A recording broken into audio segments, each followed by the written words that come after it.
Hello, welcome to another video, and today I'm doing a different video. It's going to be a talking video all about volunteering on a heritage railway. Now, I've been volunteering since September on the Northampton and Landport Railway, so I think this is my take on volunteering so far. So I hope you enjoy it, and let's just get started. Right, I'll take off my coat and get into something a little more appropriate for being outside.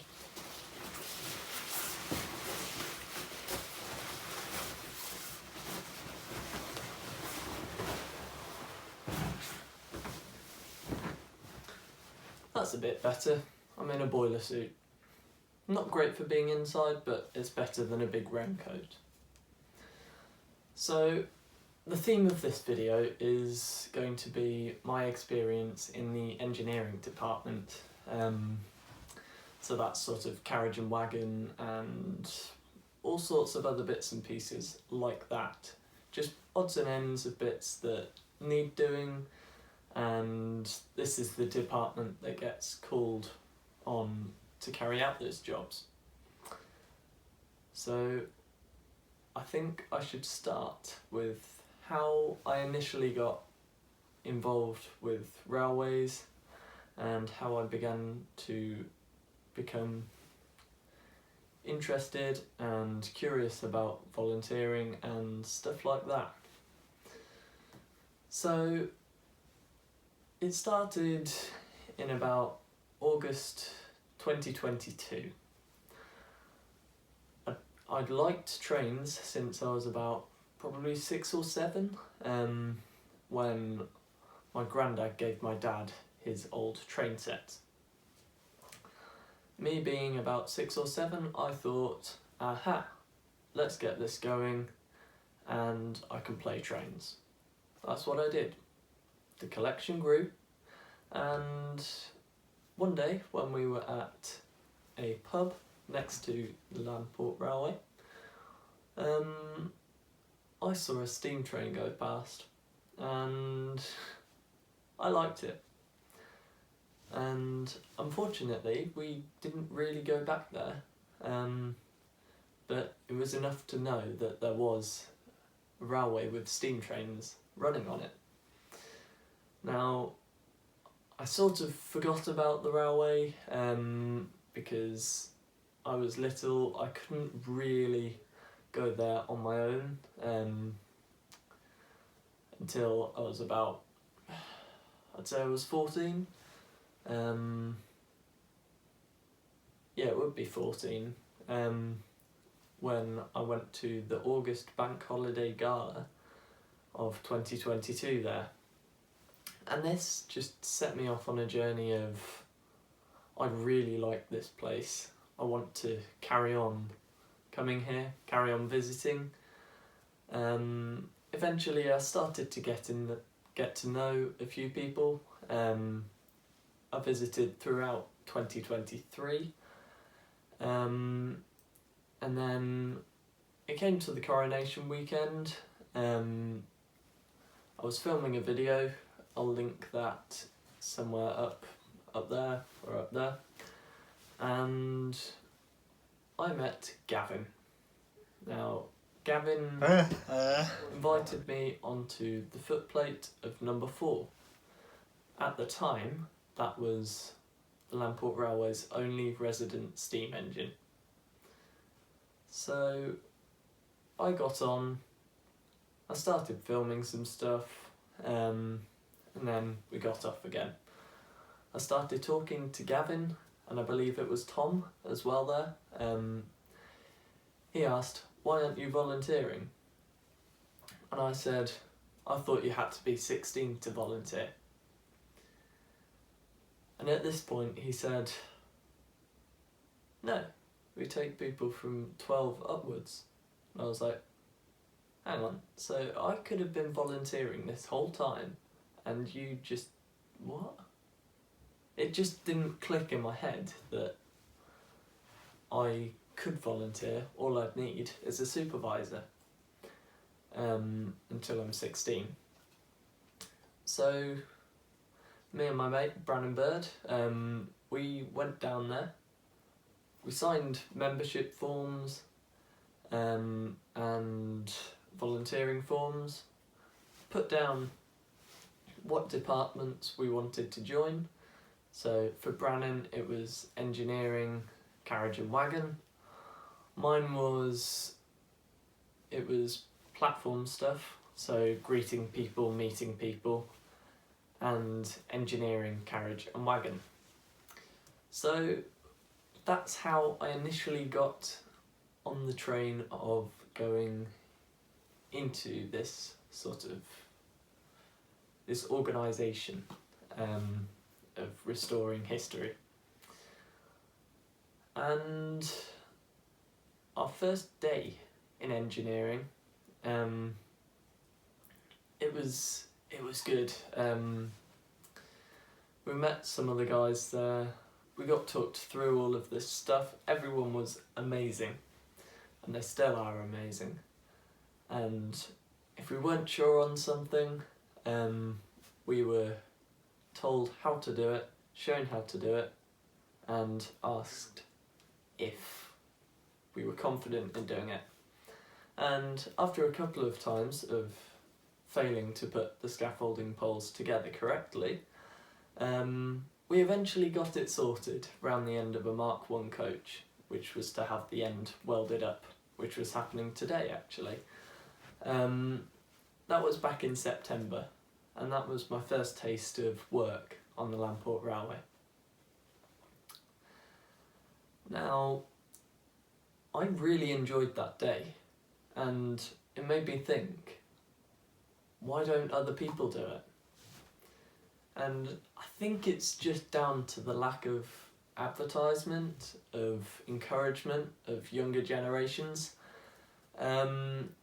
because I know of, I think, 5 people, including myself, who are under 18 at the Lamport Railway, because young railway enthusiasts are a rare breed, so it's good that there are young people. Like, I was working with Brannon and Dylan today.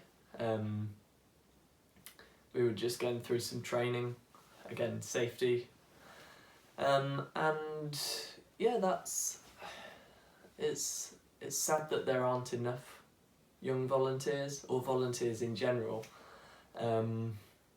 but it's good that there are some as well. Now, onto the topic of volunteering. It's so rewarding. Genuinely, you get something that's rusty or not working properly, it's snagging on something, and you think, how can we fix this? This is on a Saturday morning, and you think, how can I fix this before this afternoon? And you see it, and you go and discuss it with other people, and then you get it done. And that's the greatest thing about volunteering. You can come in when you want, you can do within reason what you want. You're not employed, so you can ask to be put on a specific task, and most of the time they'll go, yeah, you can do that if you want. Occasionally they'll go, well, we need you to do this today, this needs moving, that needs moving, and this needs painting before this weekend. But it's just so rewarding, because once you've got that job done, that's another thing done for the railway. Someone else doesn't have to do that. And that is helping keep a railway running without any paid staff. So that's why it feels really, really, really good just to have some sort of feeling of community when you're working towards an end goal of keeping a railway running and restoring old coaches from the 1950s, 60s, and yeah. Right, let's move on to the next segment. Give us a mo.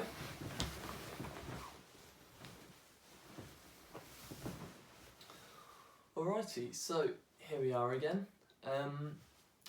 The next segment is going to be on how I feel like I'm getting stuff done. So, volunteering at a heritage railway, inevitably big machines, big old oily things, they're just messy. That's what they are. There's no getting around it. Trains are messy. There's diesel, paint, oil, all sorts of stuff. Coal dust if you're in the steam crew, which I'm not. And it gets everywhere. But again, coming home with paint all over your face, as I did the other week, I'll put a picture there if I can figure out how, and it gives you a sense of accomplishment. You have done something for the railway, saving time and getting something ready for a date in the next few weeks. Now, that is a really big thing for me, knowing that I've done something that I wouldn't have been able to do before, but I've been given the guidance and given the ideas and the motivation and the resources to carry out a task which, in essence, allows for something to happen that without you it wouldn't have done.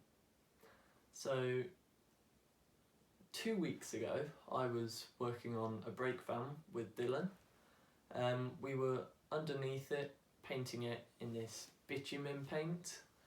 It's made of crude oil. It's not very nice stuff, but it does anti-corrosion, so it's fairly useful on a brake van which is, I don't know, probably about 50 years old, 60 years old, and is very worn. But that's been pulled out of service and we are doing a restoration on it, so replacing any rotten panels, any sort of worn brakes, just giving everything a bit of TLC. And part of that is going underneath it and painting all of it in this black paint. It's very, very rewarding once you get under it and you start painting, because you think, that's not got to be touched for the next 15 years.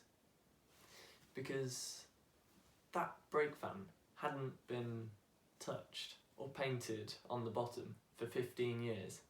So it was rusty, but it wasn't horribly rusty as if it hadn't been treated, because it had been treated, but that was 15 years ago when I was 1 in 2009. So it's come through its cycle and now it's my turn to paint underneath, stop the rust, and hopefully keep it rolling for another 15 years. So as I said, me and Dylan were under there, and we got instructed by the head of carriage and wagon there. He said, just paint anything that you think needs painting. That's what we did, and the week after Brannon came along, he helped us with it, and we essentially got the full first half of the underside fully painted. We need to go back in the next couple of weeks to finish the brake van completely, at least for the underside. I'm not sure what's happening above us in the actual cabin of it, but this was right under the wheels. And yeah, to think that 3 under 18-year-olds have been given that opportunity to get into the world of sort of engineering, mechanics, restorations, that sort of thing. It's really, really good, because we wouldn't have got that opportunity if we hadn't have gone up to someone and asked, how do we get involved? I know Dylan started volunteering through his Duke of Edinburgh award. I initially wanted to do that, but then it didn't really materialise. So I just started in September because I wanted to. Yeah.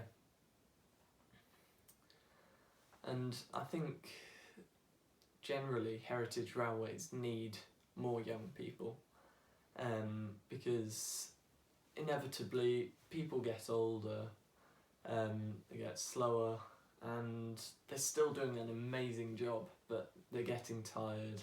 They need new blood into this organisation of all sorts of absolute interesting, fun tasks, and that's what I've got to say in essence. Railways, heritage railways that is, they need more people. Anyone, any help is appreciated at any heritage railway. It's so rewarding, and I have learnt so much in the last, how long would it have been? September, October, November, December, January. Nearly 6 months. So yeah, that's why. That's why I enjoy it. And that's why I'm sure everyone else who is involved with heritage railways does enjoy it. I'll do a similar video like this on platform stuff, the more, not commercial side, but the people-facing side, the public side of stuff. And yeah, I think that's going to be it for today's video. So if you did enjoy it, please like, subscribe, comment, join the Discord. We're looking for more members, just to give it a bit of life. At the moment, there are people on there, we do chat, but we want more people to build more of a Biking Train Guide community. I'm hoping to reach 250 subscribers in the next couple of months, because that's where my subscriber trend has been going. It started right down the bottom, and then it started doing a curve, steeper curve. And yeah, to think that in May I only had 100 subscribers, to about, yeah, Christmas I had 200. That's May, June, July, August, September, October, November, December. That's 100 subscribers in 8 months. I know that doesn't sound like a lot, but for my upload schedule, which I don't have one, that is really, really good, because I've been gaining, the YouTube algorithm has been promoting my videos more, getting it out to more people, and allowing me to spread these messages of why people should be involved with heritage railways, which is part of the reason why I started my channel, just to promote heritage railways and just share what I enjoy, and hopefully what other people enjoy as well. So with that, thank you for watching, and I shall see you in the next one, which will probably be about my platform stuff. At the end of this, I'll just leave you with a few pictures of my times at engineering at the Lamport Railway. So I hope you enjoyed it, and I'll see you in the next one.